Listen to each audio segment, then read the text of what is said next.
Bonjour, c'est Catel Maître du site catel-maître.com. Toujours dans la série des élixirs floraux, aujourd'hui je vous propose de parler du pissenlit. Alors la fleur de pissenlit, tout le monde la connaît, on la reconnaît facilement dans les gazons quand elle est toute jaune. Mais elle a énormément de vertus. J'adore cette plante parce qu'elle apporte beaucoup de choses, même des choses qu'on ne soupçonne pas.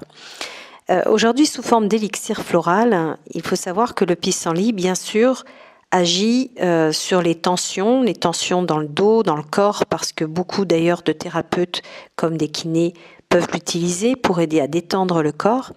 Mais cette tension dans le corps est souvent liée à une volonté de résister à son intuition souvent, et de vouloir trop en faire. Alors, j'aime bien cette notion de trop en faire. Il faut savoir que le pissenlit, c'est une fleur en phytothérapie qui agit aussi bien sur le foie que sur les reins.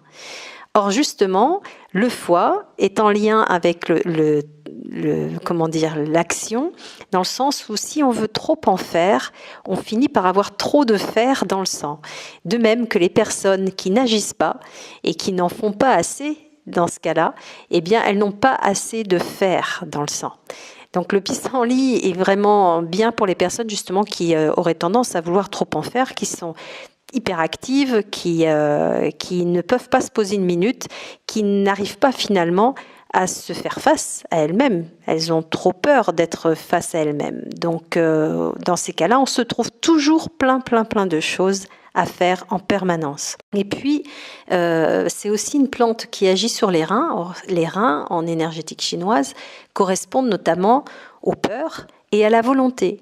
Donc, avoir la volonté, beaucoup de volonté, oui, mais si la source de ce trop plein de volonté, c'est une peur, c'est une fuite par rapport à soi-même, est-ce que, voilà, il ne faudrait pas essayer de ralentir un petit peu, de se poser et de se dire que rester assis en s'écoutant, en restant silencieux, eh bien, ce n'est pas du temps perdu, au contraire, on peut gagner beaucoup à faire ça.